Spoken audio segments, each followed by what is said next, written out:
Hey, honey. Hey, I can hear you all the way. You can hear me talking? All the way on the far end of the trail. From inside here? Welcome, everybody. It is a bit cold out here in Central Texas. We've got, well, it's 19 degrees. That's cold, at least for what I've been used to for the last 10 years since living here. Anyway, I thought this was kind of a fun thing. I came out here today to kind of check on things. I had the week off, and so I thought it was interesting. I still got some snow up there on the solar panels, and I was just kind of curious how they're doing. So I thought we'd take a look. The first thing I noticed is, you know, I have this shed. I was really pleased with this because I actually bought a heater. I'm not sure where did I put that? Oh yeah, right here. I made it in good old Germany. That means it's good. So I got this heater, and they set it at the lowest setting. It should, yeah, frost protection setting. It should keep it just above freezing, but I didn't get the chance to install it. And I'm kind of waiting off because this is about as cold as it's ever going to get in here.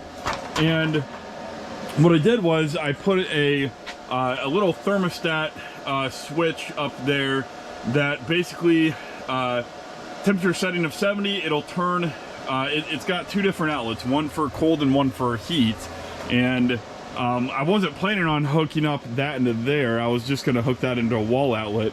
But since using that, I noticed that right now that's basically hooked up to there, so it'll cool from like 85 degrees down to 70 is the way that works. I have it set to 15 degrees on either side. So you can see how the heating light is on. So if I had something plugged into the heating outlet, it would power the heating outlet. But I'm not too worried about that because just the inverters themselves generates enough heat. Even, you know, and this is early in the morning I'm out here. This is, well, okay, it's not early. It's 10:18.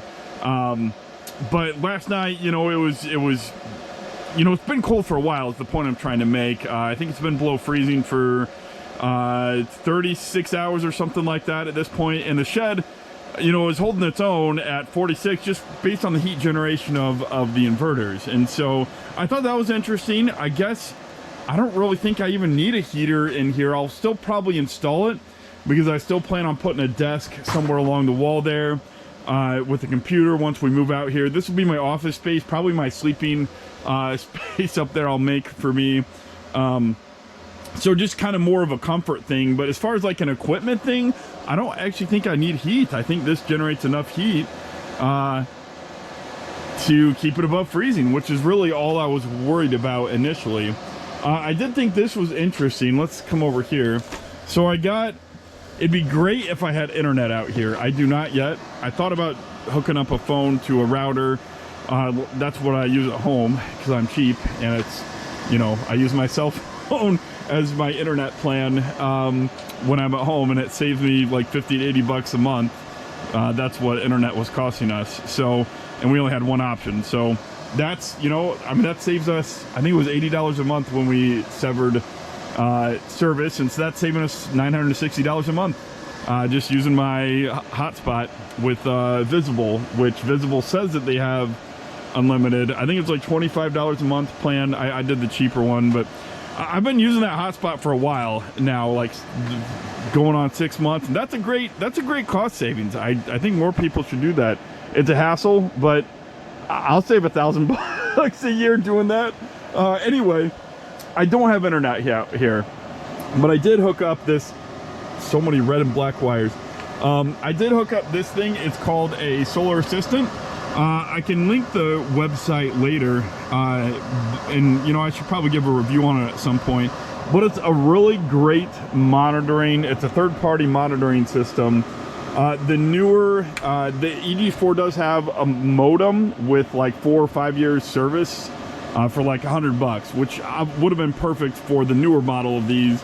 Well, I don't know, newer. It's a different brand, different whatever, but it's a different model of these. But you know, I don't have that ability here. So instead I'm using this, which connects, let's get away from the, it's kind of a bad glare. But anyway, so you can see right now, we have 4,000 watts of solar. I'm using around 1500, and I'm charging the battery with the remaining 2600 or so.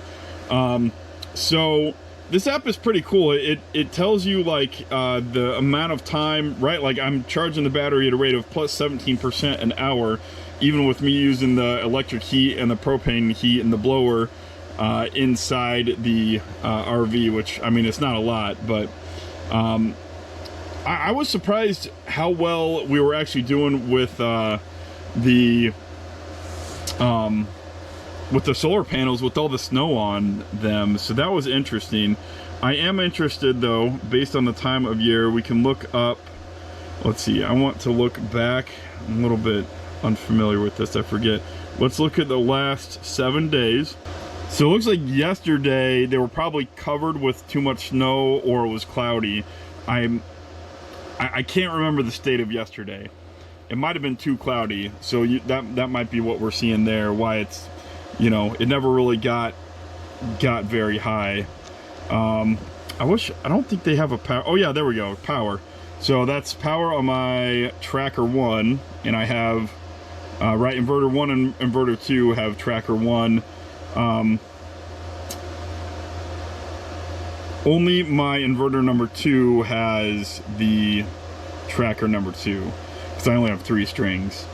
But let's look at 1, since, no, 2 has, inverter 2 has both of them, but I know on both of them we're using 1. So we'll just look at 1. We can see that we are at, it's hard to tell between the 2 graphs, so let's look at 2, because that'll only be one of them. So yesterday we basically got nothing. Excuse me. The day before, it looked like the peak might be 600, and then that's around, hey honey. Hey, I can hear you all the way. You can hear me talking? All the way on the far end of the trail. From inside here? If you were in here, yeah, I heard a voice. Wait. Well, I did did talk a little bit outside. You must be outside. Maybe that's... I could hear you easily. That's funny. Is somebody here? Who's he talking? I just wanted to get a quick video of the snow on the panels and how much power we're producing. Okay. I'll be right out. We're cold. Okay.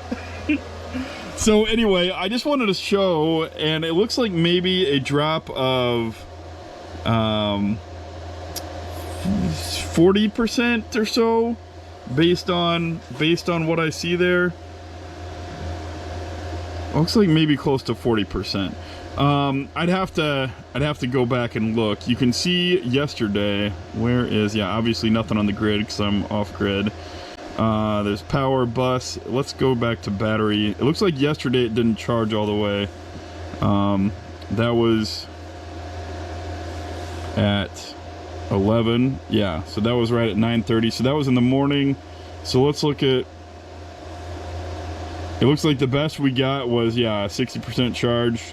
And then overnight with my heaters, even though they're not really heaters, you know, that's how much I lose. So it goes from, granted my batteries are 65 down to, so I lose kind of like 30% of my battery just every night by idle consumption.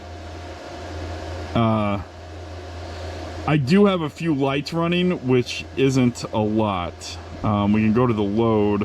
Where's the load? AC output voltage, inverter temperature. Obviously don't have to worry about that right now. Load power. Yeah, so like overnight it's like 100, I don't know if, I assume this is watts. Power is watts, so I assume that measurement's in watts. But yeah, overnight it's not a lot, but it is enough, you know, with, I only have 3 batteries, it is enough to drain it down to 30. It looks like I lose about 30% overnight just doing nothing. But, well, I mean, like I said, it's not nothing, it is heat production. Which means I don't really think I need a heater in here.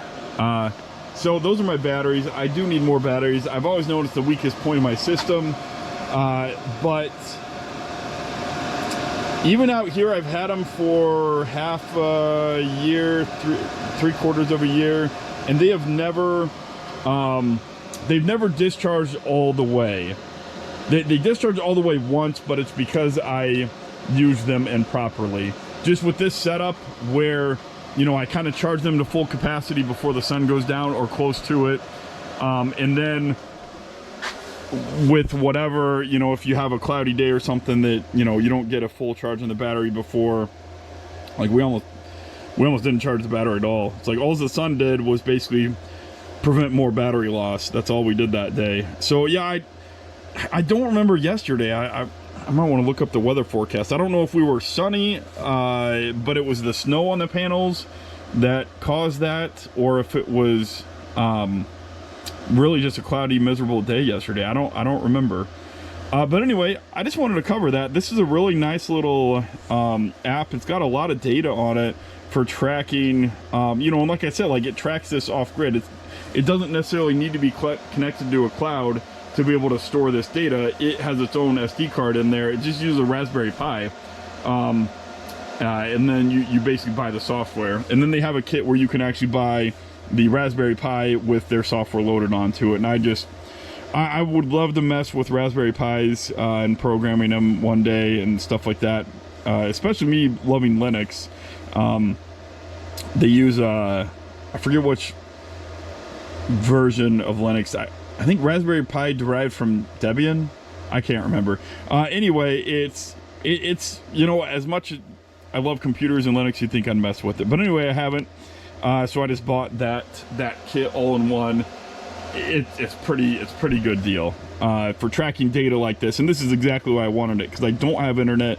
I don't have the capability to check on this stuff remotely from the house. But I can go back and I can look at things like this and say, okay, well, you know, if I have completely no charge for like 3 days in a row, my batteries are dead.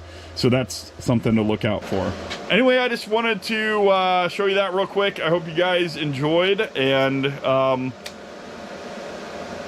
yeah, I'm gonna go see what the wife is doing.